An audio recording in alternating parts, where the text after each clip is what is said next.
Hello, welcome to long bull challenge. So আমরা যে সিরিজটার কথা বলছিলাম আজকে সেই সিরিজটা নিয়ে আলোচনা করব। সেই সিরিজটা professional trading psychology master class. এই সিরিজটা আজকে প্রথম পর্ব। আর আজকের প্রথম পর্ব একটা প্রশ্ন দিয়ে শুরু করছি, কেন 95% ট্রেডার লস করে। আজকের আলোচনা শুরু করছি একটি প্রশ্ন দিয়ে।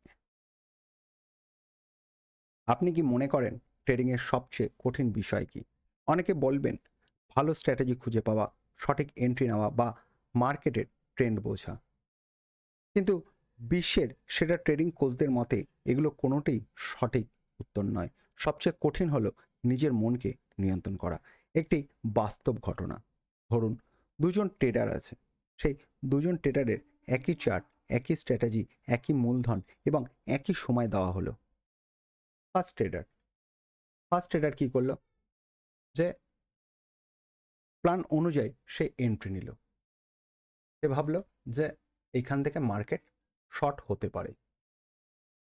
সে কি করলো? এখান থেকে লং হতে পারে, সে ধরে নিল। এখানে সে করবে এন্ট্রি নেবে, স্টপ লস সেট করবে, টার্গেট সেট করবে 1:2। ঠিক আছে? ট্রেড চলাকালীন আর কিছু কিন্তু সে পরিবর্তন করবে না। ট্রেড চলাকালীন কিন্তু সে আর কোনো কিছু পরিবর্তন করবে না। আচ্ছা, এবার দীর্ঘমেয়াদে কি হবে? দীর্ঘমেয়াদে ধারাবাহিক লাভ হবে তার। সেকেন্ড ট্রেডার একই এন্ট্রি নিয়েছে। সেকেন্ড ট্রেডারও ঠিক এর হাই যখন ব্রেক অ্যান্ড ক্লোজ হয়েছে তখন এন্ট্রি নিয়েছে। এই জায়গাটাই লস, এসএল লাগিয়েছে। দাম একটু নিচে যেতেই স্টপ লস সে কী করবে? সরিয়ে দেবে। আরও নিচে গেলে এসএল আরও সরালো। শেষে যখন নিচে নামবে একটা বড় লস। এরপর রাগ করে সঙ্গে সঙ্গে আরেকটি ট্রেড নেবে। সে কী করবে? যখনই লস খেয়ে যাবে সঙ্গে সঙ্গে আরেকটা ট্রেড নেবে। আর কী হবে? তাতে তার লস হবে। কিন্তু ভেবে দেখুন, চার্ট একই ছিল, স্ট্র্যাটেজিও একই ছিল, পার্থক্য ছিল শুধু মনের নিয়ন্ত্রণ। ট্রেডিং আসলে কি? অনেকে মনে করেন ট্রেডিং মানে বাই লো সেল হাই। অনেকেই কিন্তু এটা মনে করেন যে আমি ওপরে সেল করবো আর নিচ থেকে বাই করব। এটি কিন্তু সম্পূর্ণ ভুল ধারণা। আসল কথা হলো অনিশ্চয়তার মধ্যে সম্ভাবনার ভিত্তিতে সিদ্ধান্ত নেওয়ার একটি ব্যবসা। ঠিক আছে? অনেকে এখানে নিশ্চিত কিছু নেই। আপনি পৃথিবীর সেরা সেট আপ পেলেও সেটি ব্যর্থ হতে পারে। এই সত্যটি মেনে নিতে না পারলে শুরু হয় মানসিক সমস্যা। মার্কেট কখনো নিশ্চিত নয়। একটি কথা মনে রাখবেন, মার্কেট আপনার বিরুদ্ধে যায় না, মার্কেট আপনার পক্ষেও যায় না। মার্কেট শুধু চলে, আমরাই তার মধ্যে অর্থ খুঁজে পাই। প্রবাবিলিটি থিঙ্কিং, এটাই প্রফেশনাল ট্রেডারের সবচেয়ে বড় শক্তি। ধরুন আপনার স্ট্র্যাটেজির উইন রেট 70%। আপনার স্ট্র্যাটেজির উইন রেট 70%। এর অর্থ কি? এর অর্থ কিন্তু কখনো এটা ভাববেন না যে আপনি 10টা ট্রেডের প্রথমে 7টি প্রফিট করবেন। ঠিক আছে? এই ধারণাটা কিন্তু একদম ভুল হতে পারে। এরকম হতে পারে যে আপনি প্রথম 5টি লস হলো, তারপরে 12টি প্রফিট হলো। প্রবাবিলিটি কখনো ধারাবাহিকতার প্রতিশ্রুতি দেয় না। কিন্তু প্রবাবিলিটি কখনোই ধারাবাহিকতা প্রতিশ্রুতি দেয় না, এটা কিন্তু মাথায় রাখবেন। শুধু দীর্ঘমেয়াদে ফল দেয়। শুধু কী করবে? দীর্ঘমেয়াদে কিন্তু তার ফলাফল পাবেন আপনি। ক্যাসিনোর মালিক কেন কখনো ভয় পায় না? একবারও ভেবে দেখেছেন যে একটা ক্যাসিনো ক্লাবের মালিক কখনো ভয় পায় না?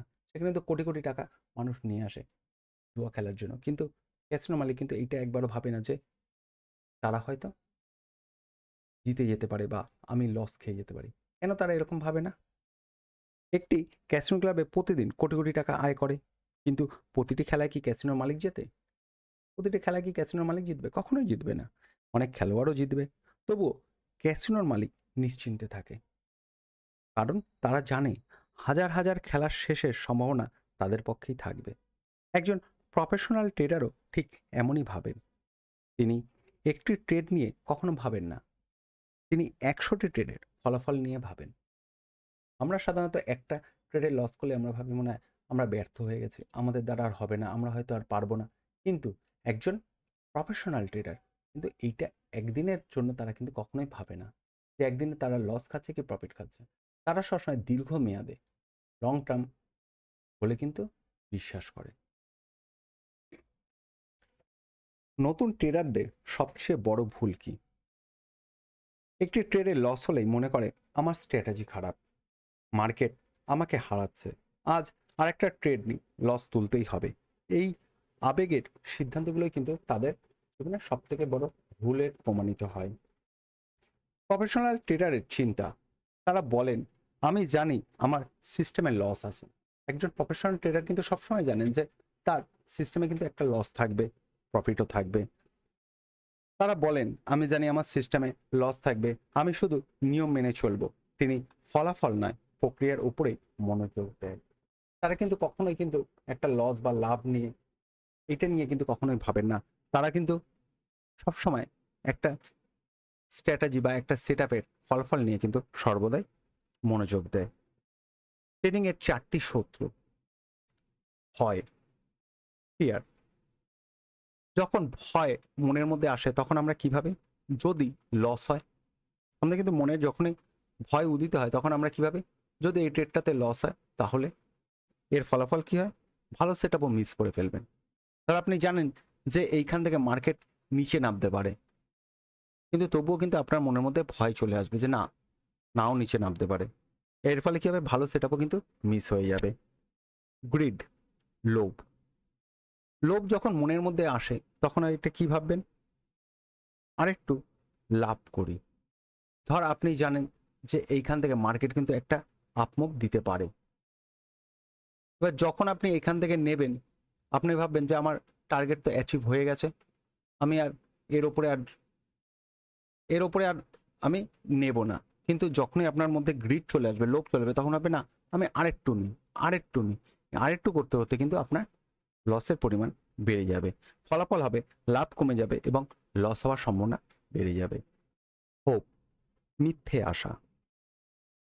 মনের মধ্যে যখনই এই মিথ্যে আশা যখন আপনি বুনবেন তখন কিন্তু আরেকটু ওয়েট করি মার্কেট ঘুরবে। মনের মধ্যে তখন কি চলবে, আরেকটু ওয়েট করি মার্কেট হয়তো ঘুরবে। ফলাফল হবে ছোট লস বড় লসে পরিণত। তখন কি হবে, ছোট লস থাকবে আর বড় লসে পরিণত। ধর আপনি এখান থেকে বাই করেছেন, আপনার এসএল রয়েছে এটার নিচে, এবার আপনি ভাববেন না আমি এখান থেকে এসএলটা দেবো না, আমি আরেকটু ওয়েট করি, মার্কেট হয়তো উঠবে, হয়তো উঠবে। হয়তো করতে হতে মার্কেট কিন্তু যখন পড়বে তখন কিন্তু আপনার অনেক বড় লস হয়ে যাবে। চতুর্থ হচ্ছে ইগো। মার্কেট ভুল, আমি ঠিক। মনের মধ্যে এরকম কিন্তু নিউ ট্রেডারদের কিন্তু মানে মাইন্ডে সবসময় এরকম আসে যে আমি সর্বদা ঠিক, মার্কেট হয়তো ভুল। ধর সে লস খেয়ে গেল, তখনও সে কি ভাববে যে না আমি লস খেতে পারি না, আমি সর্বদা ঠিক থাকবো, মার্কেট কিন্তু ভুল হয়তো হতে পারে, আমি অপেক্ষা করব, আমি ওয়েট করব, মার্কেট ঠিক আমার জায়গায় আসবে, আমি আরেকবার রিভেন্স নেব। এই রিভেন্স ট্রেন্ডের চক্করে কিন্তু তারা পড়ে যায় যখনই অহংকারী হয়ে ওঠে। আর এর ফলে কি হবে, স্টপ লস তারা সরায় এবং একটা বড় লসে পরিণত হয় সেটা। 5টি মৌলিক সত্য মার্ক ডগলাসের।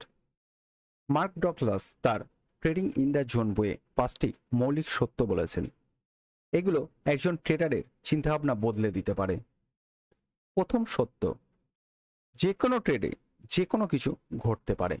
মানে আপনি তার সেট আপ অনুযায়ী এটা ট্রেড নিলেন যে এটা আপ ট্রেন্ডে রয়েছে, মার্কেট হয়তো ওপরে উঠতে পারে, এই প্রিভিয়াস ডে হাইয়ের ওপরে উঠতে পারে, কিন্তু আপনি সেট আপ অনুযায়ী নিলেন, আপনি কনফার্মেশন ক্যান্ডেল হিসাবে নিলেন, কিন্তু তবুও দেখলেন যে সেটা কিন্তু লস হয়ে গেল। তাই সেই কারণেই বলে যে যে কোনো ট্রেড যে কোনো কিছু ঘটতে পারে, আপনি কখনোই কিন্তু 100% শিওর কখনোই ধরবেন না। দ্বিতীয় সত্য, এন্ট্রি নেবার পর কি হবে তা জানার দরকার নেই। ধর আপনি একটা এন্ট্রি নিলেন এইখান থেকে, এবার এন্ট্রি নেওয়ার পর আপনি এসএল দিলেন, এবার আপনার কিন্তু আর কিছু দরকার নেই যে মার্কেট কি করবে না করবে। আপনি এন্ট্রি নিয়ে আপনার টার্গেট পর্যন্ত রেখে দিলেন, টার্গেট অ্যান্ড এসএল দিয়ে এবার চুপচাপ বসে থাকবেন। মার্কেট যদি এসএল হিট পায় তো ঠিক আছে, আর যদি প্রফিট দেয় তাহলেও ঠিক আছে। তাই এন্ট্রি নেবার পর কি হবে সেটা কিন্তু আপনার জানার দরকার নেই, সেটা মার্কেটের হাতে ছেড়ে দেওয়া উচিত। তৃতীয় সত্য, একটি লাভজনক সিস্টেমও লাভ ও লস এলোমেলোভাবে আসে।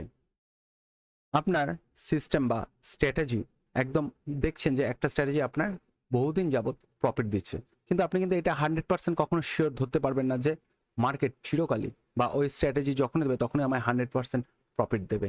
এটা কিন্তু কখনোই ভাববেন না। আর এটা যদি মাথায় আসে তাহলে কিন্তু আপনি কি করবেন, কোয়ান্টিটি বাড়িয়ে দেবেন, এর ফলে কিন্তু আপনার হ্যাভক লস হতে পারে। তাই মাথায় কখনো এইটা কখনো আনবেন না যে আমার এই সিস্টেম সর্বদাই প্রফিট দেবে। তাই একটি লাভজনক সিস্টেমও লাভ ও লস সবসময় কিন্তু এলোমেলোভাবে আসে। আর চতুর্থ সত্য, নতুন ট্রেড আগের ট্রেডের থেকে কিন্তু সম্পূর্ণ স্বাধীন। আপনি ধর আগের ট্রেডে আপনি লস করেছেন, কিন্তু তারপরে আপনি ধর ভাবলেন যে আমি আর একটা রি এন্ট্রি নেব, কিন্তু রি এন্ট্রি নেওয়ার সময় আমাদের মাইন্ডে থাকে আমি তো আগেরটা লস করে গেছি, এটাও হয়তো লস খেতে পারি, আপনার মাইন্ডে এটা আসতে পারে। কিন্তু এটা কিন্তু সাধারণত ভুল। পঞ্চম সত্য, যখনই আপনার সেট আপ থাকবে সেটি শুধু একটি সম্ভাবনা, নিশ্চয়তা নাই। তাই যখনই আপনার সেট আপে মার্কেটে আসবে তখন কিন্তু কখনোই আপনি ভাববেন না যে এখান থেকে আমি সর্বদা প্রফিট করব, সেটা কিন্তু কোনো নিশ্চয়তা কিছু আনে না সেট আপ। তাই এই 5টি সত্য আপনাকে সর্বদা মস্তিষ্কের মধ্যে রাখতে লাগবে ট্রেড করার সময়।